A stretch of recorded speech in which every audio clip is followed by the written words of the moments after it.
Good afternoon. My name is Tim Cadigan, Senior Director at Cogeco and Chair of the Board for the Oakville Chamber of Commerce. Welcome to this webinar, our third in the COVID Conversation Series. We are pleased to have our local representatives, Stephen Crawford, MPP for Oakville and the Parliamentary Assistant to the Minister of Infrastructure, Triantafilopoulos, MPP for Oakville North Burlington and Parliamentary Assistant to the Minister of Long-Term Care. And of course, our guest today, the Honourable Vic Fedeli, Minister of Economic Development, Job Creation and Trade. I want to start off by saying that we all find ourselves in a situation without precedent for the global and Canadian economy. Physical distancing has impacted our normal chamber operations, but we remain committed to advocating on behalf of our members and finding new and innovative ways to engage with our elected officials, ensuring that our member priorities are brought forward and heard. Our collective focus at this stage of the crisis must be on the immediate execution of government measures. To that end, we're grateful that the provincial government has worked closely with the Chamber Network in the development of its initial stages of economic support for businesses and workers. And here at the Oakville Chamber, we thank all of you for taking the time to discuss some of the most key issues facing our country during these difficult times.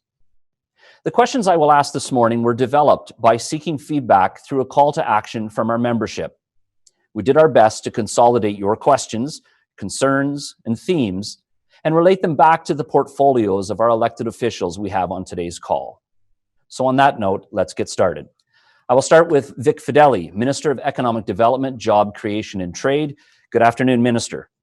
Tim, how are you today? It's great to see you and to see my colleagues, Stephen and Effie. Great to see both of you. It's been far too long. Well, it's good to see you too, Minister. We've welcomed you here before, and we look forward to welcoming you again in person. Yeah.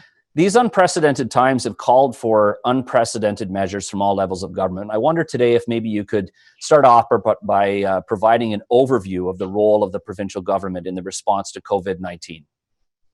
Well, thank you very much, Tim. I would say that I tend to put things in three different buckets. But first, I would want to say welcome, everybody. Thank you very much for taking your valuable time to be with us today. I'm looking forward to answering the questions. Both Stephen and Effie would agree that our absolute and singular number one priority is for the welfare and well-being of all of the people that live in the province of Ontario, right across the country for that matter. We are most concerned with the health and well-being of all of our citizens. So I tend to put things in three buckets. First is the families and making sure that there's food on the table and a roof over their head. I think those are fundamental. And I'll talk about some of the things that we're doing to help ensure that for our families. The second bucket would be for our families and our businesses, helping them get through today, tomorrow, next week, and whatever days are ahead. And then the third priority would be, where are we going in the future and how are we going to get there? What is Ontario going to be doing? So those are kind of the three buckets that I put it in. And so if we throw out some of the things that we're doing, you can start to piece which bucket they land in. I would say that if you are a low-income senior, your guaranteed annual income check was automatically doubled. You open your mail and your check is twice as much as it was the month before. If you are a student who has student loans, you will see that your principal and your interest is deferred. If you have children, under 12, you will get a check. You would have received a check for $200 for each and every one of them. These are some of the pieces that are being done to help families. We had $17 billion of a package put together for our COVID-19. $3.3 billion was to enhance health services. $3.7 billion is for people and jobs, and there's $10 billion that's in to help defer some of the cost, to help with cash flow for businesses. So things like WSIB, you don't have to pay that for several months. That's about a $2 billion cash flow saving for the business community. Employee health tax, that's deferred as well, or in many cases, 20 or 30,000 instances, it's just gone. If you're at home, your property taxes, the provincial share of your property taxes is deferred. So that list, Tim, goes on, and we work hand in hand with the federal government to make sure there are either no gaps, but certainly not any duplication either. And the feds have done a remarkable job. I know that Effie and Stephen would agree. All politics are gone from this. It's just pure, what can we do for our people of Ontario? And so we've been working hand in hand. I've been working with my federal counterparts on developing the packages. Where are the gaps? And then what can we do together to make sure that everybody is as well covered as they can be? And so we've seen the CERB, the emergency response benefit of $2,000 a month from the federal government, and the 75% employee wage subsidy. So we've seen the feds putting their programs in primarily through EI, and ours primarily through direct payments or deferrals. You know, I think the cooperation between both the provincial and federal governments has been simply remarkable, and I wanted to congratulate all three of you for the level of cooperation and the, I think like you said, Minister, all politics have been set aside, and it's not only refreshing, I think, for a taxpayer, if I can say that, but also I think it just shows a tremendous amount of leadership we have in our elected officials. And so I wanted to say thanks to each of you for that. I did want to touch on what we're seeing, and I think you know, both the Premier and the Prime Minister speak about this, and it's how businesses have stepped up. And you're probably aware, Minister, that the Ford Motor Company has retooled in order to produce face shields for frontline workers. And out of their Windsor plant, they've produced 100,000 of these face shields. How is the province working with the business community on retooling things that we typically would have imported? Well, that's a great question, Tim. So you heard the Premier very loud and clear early in this that said, never again do we want to see Ontario being so reliant on overseas markets for essential goods. And so we put out a call through Ontario Together. It's our website, ontario.ca/Ontario Together. It gets you there. We put out a call to say, what can you do to help? And part of it's very binary. Can you make masks? Yes or no. Can you make gowns? Yes or no. That type of thing. But as you go through it, you'll see there's a second and a third opportunity for you to give your ideas and to offer your assistance and to offer to volunteer and to offer to donate. And so we've seen in the auto sector, you talked about Ford. You know, Ford is very generous in their program of developing face shields and producing these face shields. Their suppliers like Linamar, one of the large auto parts manufacturers. Linamar is making about 20 or 30 different components for ventilators, and the province has ordered 10,000 of these ventilators from a company called O2 that Linamar is working with. Magna, first of all, Magna donated 500,000 masks to the province of Ontario. That's that's $1 million program, and they said, and more are coming. But more than that, Magna and Woodbridge, another auto parts manufacturer, they are manufacturing masks, a level 3 surgical mask, excuse me. And they're making about 1 million of these a week. And so Magna is producing and cutting the foam parts and melding them together, and Woodbridge is running these off a production line. The Premier on the Easter weekend went and picked up the first box and delivered it to a hospital. So we're seeing remarkable levels of effort from these companies. I'll talk just for another minute if you don't mind. The Premier has said, never again. So we put $50 million into the Ontario Together Fund. And now we're saying to companies, there's 3,700 companies who said they're ready to retool or buy new equipment.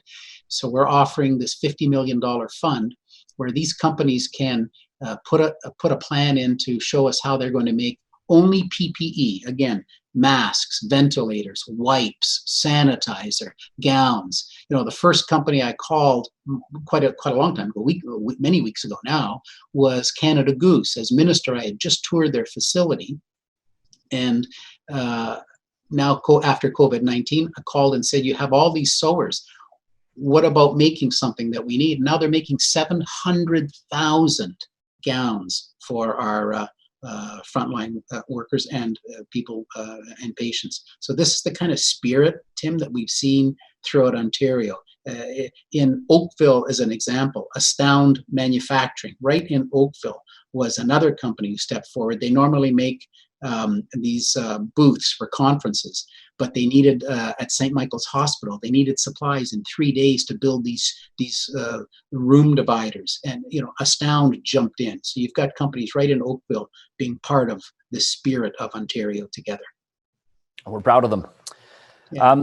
MPP Crawford, as the parliamentary assistant to the Minister of Infrastructure, you're going to have an integral role in the ministry to assist in mapping out a plan for economic growth and employment opportunities moving forward. How can infrastructure play a role in resuming economic recovery? Yes, well, thanks very much, Tim, and thanks to the Chamber of Commerce for organizing today's webinar and for Minister Fedeli for joining us today. I'd like to start out by stating that infrastructure can play a very major role in redeveloping economy, particularly after a serious hit. And I'll just go back in history briefly and then touch on a few things that we're doing here in Ontario. But going back in history, we can look back to the New Deal that FDR brought in to get out of the Great Depression. We can look at the Marshall Plan, which was brought in by the victorious Allies after the Second World War in redeveloping Western Europe and the success that had.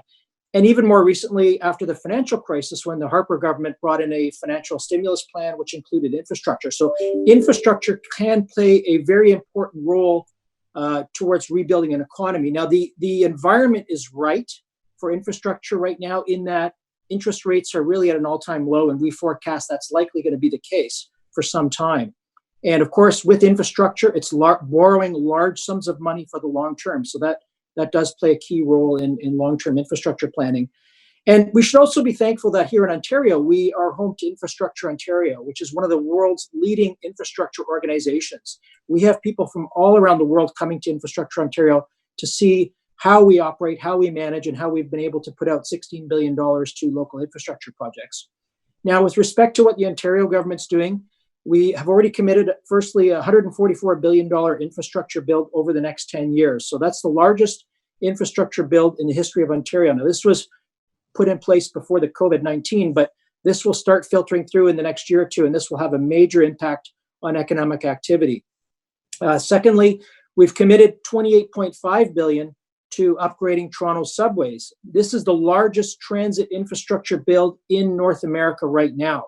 This will have a huge impact not only on the economy and jobs, but also on getting people to places quicker, safer, so they can be more efficient at work and spend more time with their families. So we're really excited about that infrastructure build. We also recently announced the largest broadband expansion in the history of Ontario. The Ontario government, over the next 5 years, has committed $315 million to investing in broadband expansion throughout Ontario, partnered with our federal municipal government partners, as well as private sector organizations. This will be about $1 billion footprint. And I can tell you, there's a lot of communities in Ontario that don't have good broadband and internet access, and businesses and people are telling us they need this in order to compete. And of course, with what's going on right now, there are more people working from home. And finally, in terms of infrastructure, the Ministry of Infrastructure initiated a program in the fall of last year called the Unsolicited Proposals Program. This is a program designed to encourage private sector feedback and proposals as to how they can help build infrastructure in the province of Ontario. And we've already received quite a few proposals from private sector organizations in terms of what they can do to help build infrastructure in Ontario with no government financial support. So we're really excited. We're reviewing that right now. And finally, of course, we've put together an Economic Recovery Committee, which is chaired by Minister Rod Phillips, and Minister Fedeli, and Minister of Infrastructure, Laurie Scott, is on that. So I think that'll play a key role in helping get the infrastructure going here in Ontario. Locally here, we've got the Wycroft Bridge expansion, as well as several schools that are being built, that are forecast to be built. And as well, the government is committed to helping Oakville Transit in electrifying their bus fleet. So bottom line is we are excited about the infrastructure proposals we've put through, and we know it's going to play a key role as we recover in our economy. And we know we will get through this. So you've listed a few of the local infrastructure projects. Is there an opportunity for us to highlight additional projects that can help? Because I'm assuming that the ministry is going to expand that portfolio. Yeah, this is all of what we've done as of right now that we've announced. But with the unsolicited proposals program, for example, we are reviewing those as we speak. And over the next 12 months, I'm sure there are some that we may well proceed with. In terms of extra government involvement, nothing has been announced, but everything is on the table. Our government has made that very clear. So with our federal counterparts, we currently have a program in place called the Investing in Canada Infrastructure Program, which is building community, helping rebuild and reface community centers, cultural centers. So there may be more money from both the federal and provincial governments on that, but nothing's been announced to date. But certainly infrastructure has been a major part of our government's, one of our top priorities.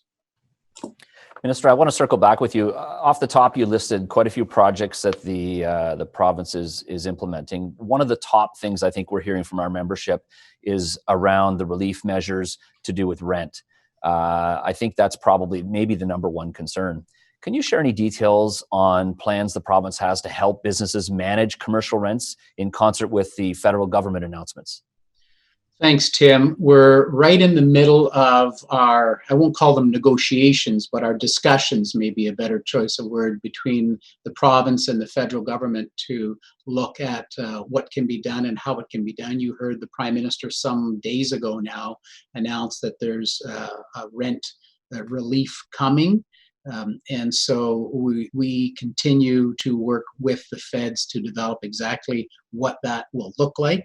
I have been talking to my counterparts throughout the rest of the country, some who have already done a rent program and talking about their level of success or not, and how they implemented it. So we're sharing all of this data with the feds so they can be informed on what our share or what our look should here in Ontario should be. So I think the level of nervousness is around that May 1st rent due date. Is it feasible that we could have relief in place by then? The Prime Minister did announce it on the weekend or early this week. So I would think that the development of the program is underway, and that we should be hearing something soon from the feds. Sooner than later. That's the best I can offer at this time. It certainly is with finance in Ontario and finance in Ottawa. Perfect. Thank you. I know that's not your ministry, but it's always good to have your opinion on any topic when it comes to that type of relief. MPP Triantafilopoulos, unfortunately, this terrible pandemic has wreaked havoc on long-term care facilities and the elderly.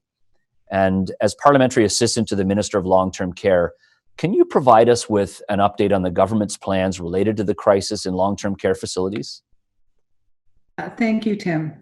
And thank you and the Oakville Chamber for your invitation to join you today. I'm delighted to be in great company with my colleague, MPP Crawford, and of course, our Minister for Economic Development, Job Creation and Trade, Fedeli.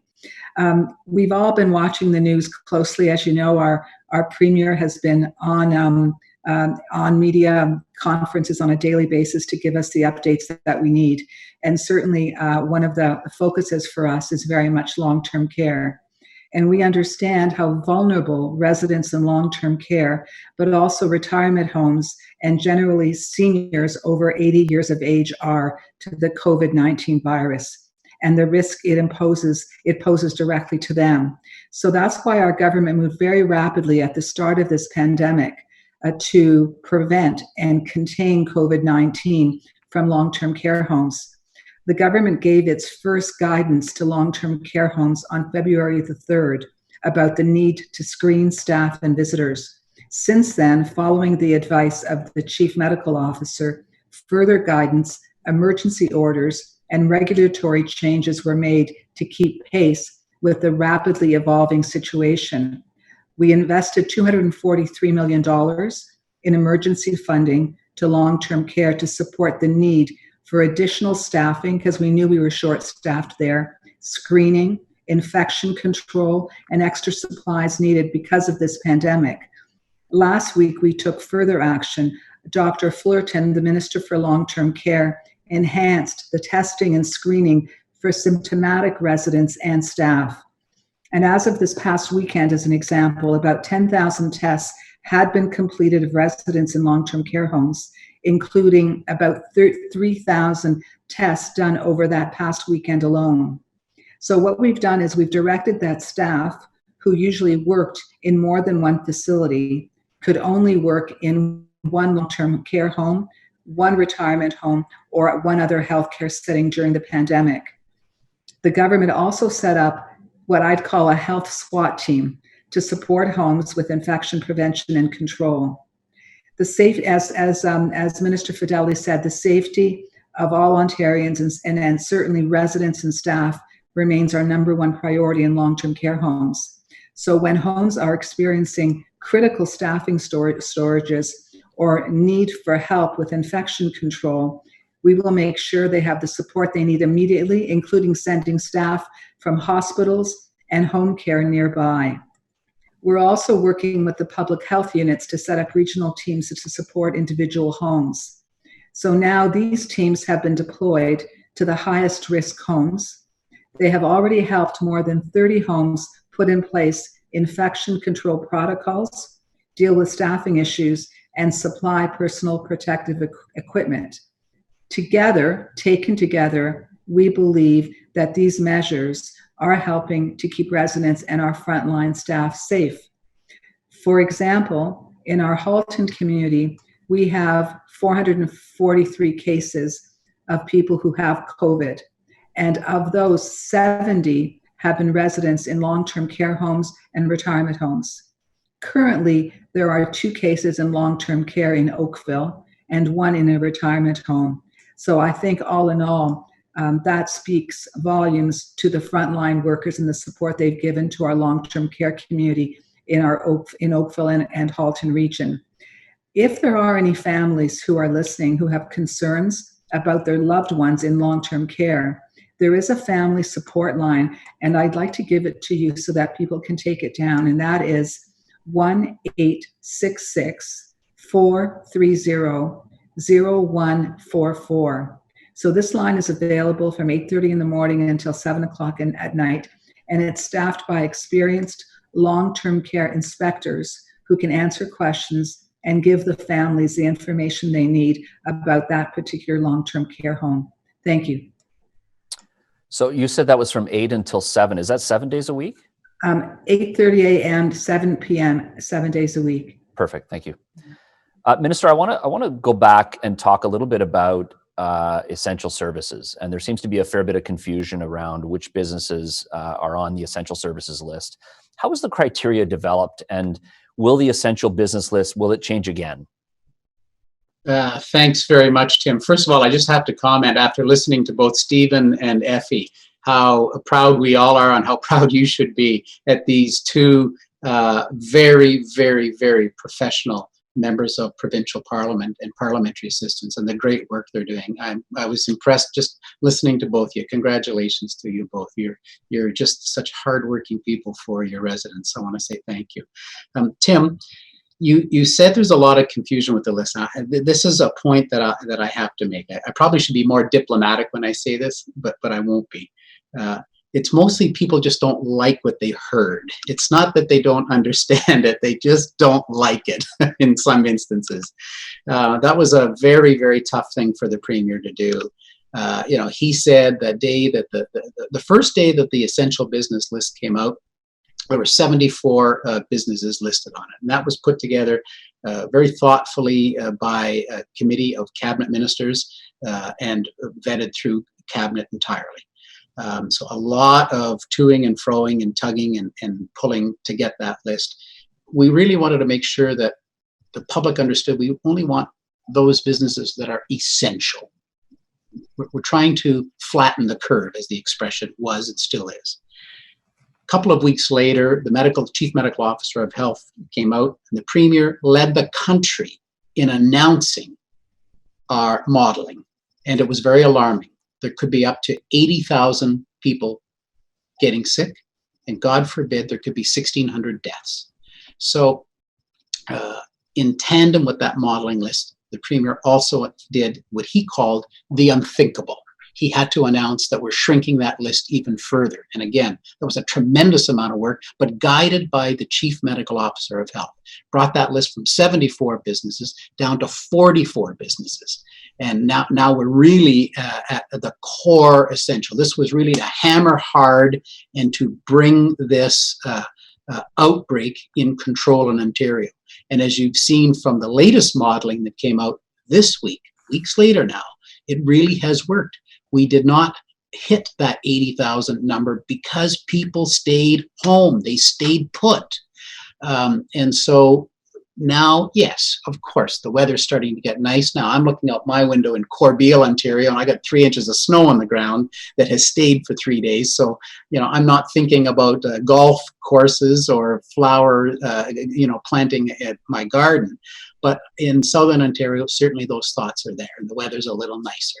Well, the premier was very clear last week. He said, there is a glimmer of light at the end of this, but let's not jump the gun. Let's be cautious, an abundance of caution, listening to the chief medical officer of health, and making sure that we start to release things slowly but surely. So yes, soon, the tap will be opened up on a few smaller areas, I can presume, but not necessarily. This is not, we're just not going to flick a light switch and everything's going to be open again. There's going to be a lot of work from all of the ministries in designing what a workplace should look like, what's going to be safe, what the public can expect, and what the employees can expect, what the businesses can expect. So yes, the essential business list has always been fluid. We've added and taken away things on a weekly basis, small little tweaks that you may not even have noticed. But it will change eventually when the chief medical officer of health signals that the time is right and that we truly have flattened the curve in Ontario. And then you'll see the premier announcing certain businesses that can start. And I think, there might be something in what you said about people maybe not liking the list. I think there is a degree of confusion. We had one of our members who runs a painting firm reached out and was asking, why can a landscaper work in someone's backyard, but they can't paint the back of the same house? So there is some confusion. They can't be working in your backyard. It's maintenance. I think it's item number 20. So the best thing is to do is Google Ontario Business Essential, and you'll get the list. There's 44 items, and I think it's number 20 is maintenance. It's strictly essential maintenance. So we're talking about, you've got a pipe that's squirting water out. That's essential maintenance. The word strictly was put in. So, doing something in your backyard, hiring somebody to work in your backyard, that is not strictly maintenance. So there's no confusion. That is not on the list. They just don't like the fact that it's not on the list, and so they disobey it. Fair point. I don't want to put you on the spot, but I read something recently around. First of all, I want to go back and say that I can't imagine the thought process behind trying to put that essential list together, because I'm sure that would have been gut-wrenching to think about the impact. So that's an absolutely fair point. I read something recently that said, it was a researcher on the economics of health, and said that the shutting down of the economy in reality really was easy compared to how difficult it's going to be to, as you said, open that tap. Is there a possibility, could we see a scenario where we might open the tap? And I think you hinted on that, in certain areas of the province over others. Like, for instance, if the GTA is still a hotspot, would we look at maybe some portions of the economy in the northern region, or maybe the eastern part of the province? Thanks, Tim. Look, we're all in this together equally. I can't imagine a scenario where we begin to do regionalization. I think that would be picking winners and losers. And I honestly cannot imagine a scenario where geography plays into it. I can't. No, that's good to hear. Your government recently launched a new Ontario Jobs and Recovery Committee, which will focus on getting businesses up and running when we can, and people back to work after the COVID-19 pandemic is over. And we're very pleased to see that you'll be consulting with the Chambers of Commerce and the business community in developing a plan to stimulate economic growth and job creation. Can you provide some more details about this important initiative and maybe the timelines? Yeah, thanks, Tim. Thank you very much. Look, first I want to say what a huge role the Chambers of Commerce have played in our decision-making process. You've been the voice of business, individual chambers of commerce, the Ontario Chamber of Commerce, many other groups. We do these video conferences so we can learn as well. Today happens to be one where we're doing the talking. Most of the ones in the last 4 weeks have been members giving us their feedback and help guide what we've been doing. So thank you, Tim, and all of your members and your viewers for the suggestions you've had in the past. It has helped us get to this point, and now it's helping guide our going forward plan. So I want to add something that MPP Stephen Crawford said. He talked about this broadband. Think about here where we are. We're now having a meeting. We're all wired in together. I run my ministry now in Corbeil, Ontario, just down the street from the place where the Dion quintuplets were born. I can walk. In fact, this morning I walked by their place. Yet here I am in Corbeil running off of 3 Blackberries, a laptop, a desktop, and 2 printers. I run the ministry from this opportunity, and it's because on my street I do happen to have Cogeco cable broadband. That's who my provider is here. So that's my big bulk broadband comes into this my house in Corbeil, Ontario. Think of the changes that we're going to need, and so this has to do with the recovery. Think of the changing way we're going to work. We're getting used to this. I think we've leapfrogged an entire generation. We kind of knew we'd get there to be doing these kind of meetings rather than in an office building, but we had an office building, so we met there. But this has changed the way we fundamentally are working. And I think there's going to be a huge push in the tech sector. We were already the #2 IT cluster in all of North America after Silicon Valley. Now, I really think you're going to see a massive push from the tech sector in being able to satisfy the demands of business. So to Stephen's point, I think you're going to see a huge push on broadband. We promised to have internet in schools by certain dates. So you're going to see a real push, a real growth in that. Take that to what the Premier said about our PPE and how we're going to be manufacturing that in Ontario, for Canada, and for export around the world. He also said things like our pharmaceuticals. We stopped making a lot of the pharmaceuticals in Ontario. It was easier to import them. Turns out it wasn't always about a penny or two cheaper for a pill. It was rules, regulation, and red tape in Ontario that was causing pharmaceuticals to be chased away. That means we need to address those things. So we're asking the question to the major pharmaceutical manufacturers in Ontario: what would it take for you to add 1 million square feet and start making X, Y, and Z in here in Ontario? So we're really thinking about this growth and the recovery. And I wanted you to know, these are the kind of one-offs that we're thinking about. Life sciences, the auto sector, of course, advanced manufacturing. All of these sectors are going to be critical. The IT sector is going to be phenomenally important to us in the future. We just proved it by this conference today and having the technology to be able to do that. Earlier in the webcast, Minister, you talked about some of the great stories that businesses are doing to step up and help in the fight. And one observation I have, and that we've had at the Chamber as well, is that despite the fact that society in many ways is very isolated, the pandemic in some cases has really humanized things. And I'd be curious to know, really from all three of you, you've had a lot more time in your riding. I'm sure that your riding offices are receiving way more traffic than they ever have, phone calls and that sort of thing. But what have you seen in your communities that have inspired you? And we'll start maybe first with you, Minister.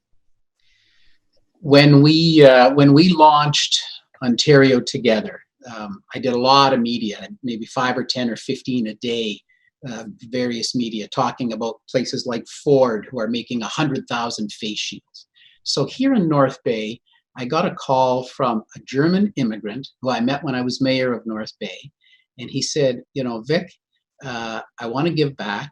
I want to say thank you to my country and my province. He said, I have a laser cutter. My 3 young daughters and I are sitting at the dining room table. He sent me a photo of them sitting at the dining room table, and we're making 500 face shields.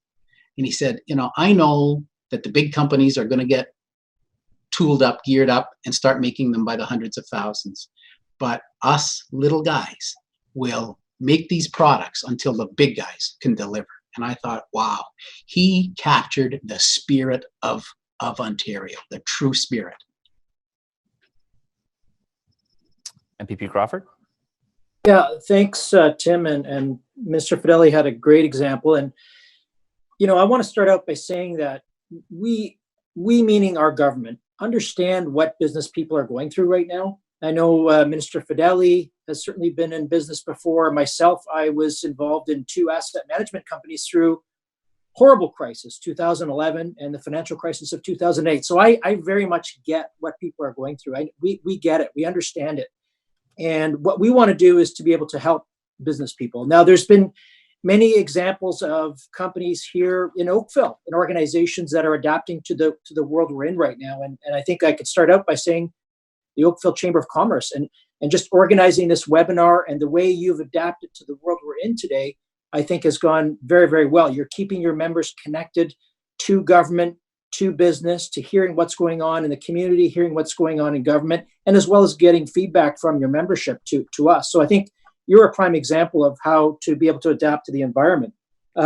Another example is Snapped Magazine here in Oakville. So they typically are an Oakville publication that runs and takes pictures through all the community events that we have here in Oakville in a given month. And the publications are picked up at all the retail locations. Well, 2 things.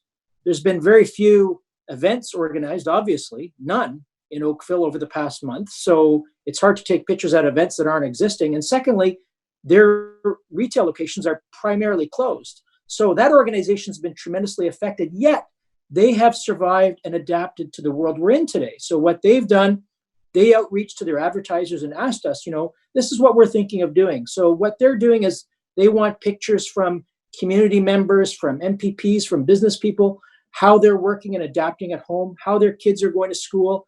And they're actually dropping these in mailboxes in certain postal codes so they can keep their advertising and their publication going. So they've adapted to the world that we're in today. Restaurants, of course, is another prime example.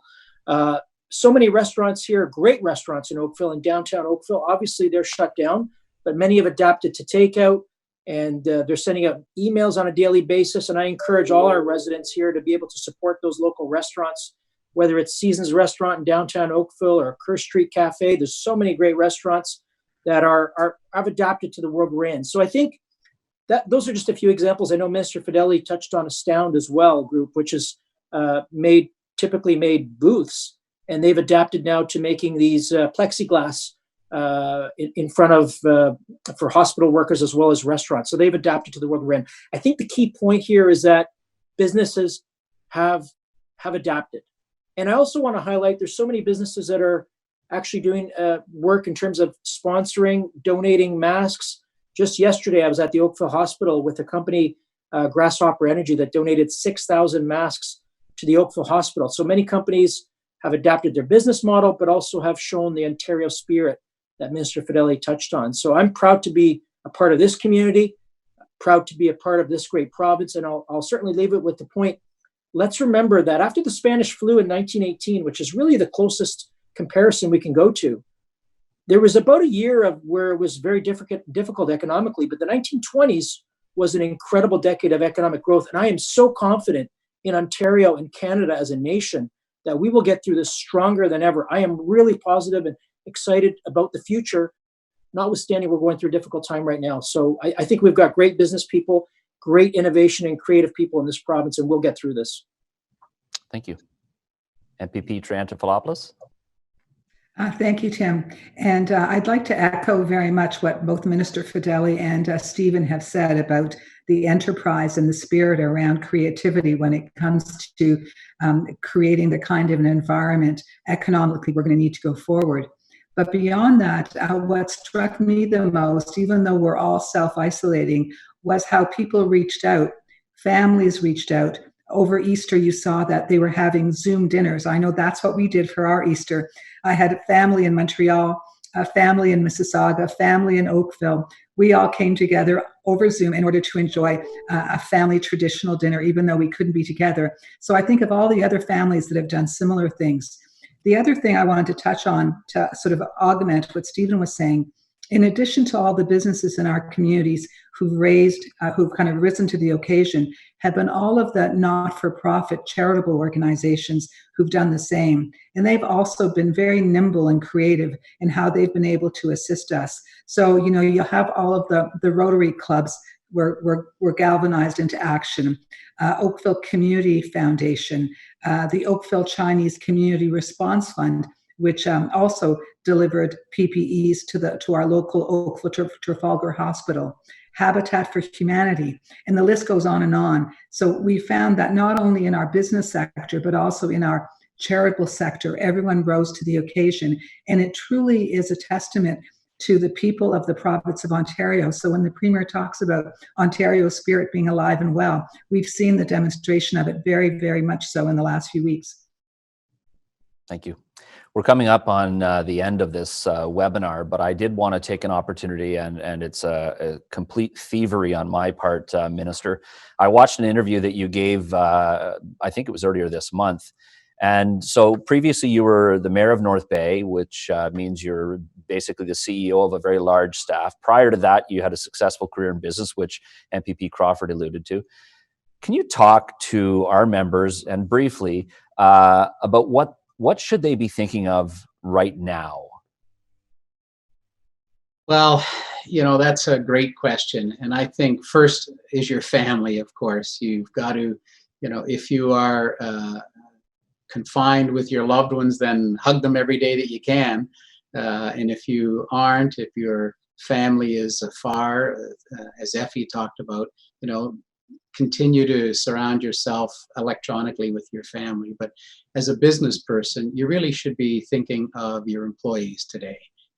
This is very difficult for you as a business person. I'm a lifelong entrepreneur, but you really also need to talk about your employees. You know, I continue here from Corbeil to call my Toronto staff when I can, just to check in on them. No business, just family, making sure that they're okay.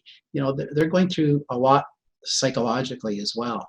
So I would say, think about your employees, talk to your employees, find out what their issues are. If your firm is shut down right now and they're at home, that's even more important that you give them a call and give them some reassurance and tell them what you can. But think about your employees. And then for Stephen, I would say, you know, as a money guy, you know that as a business person, cash is king. So conserve, be very frugal with your cash.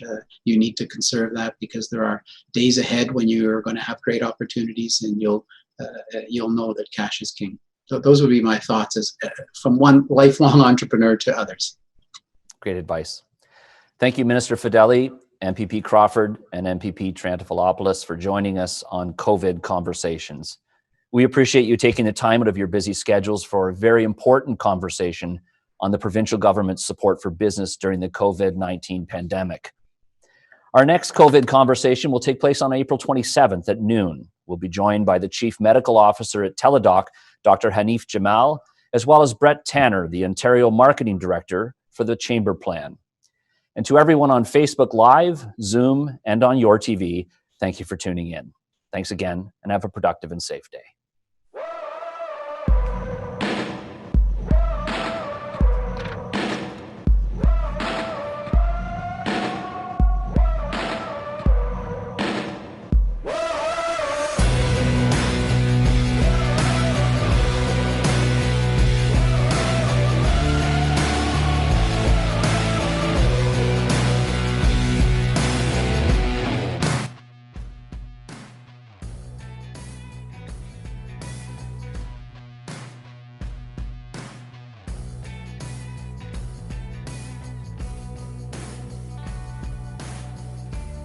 you.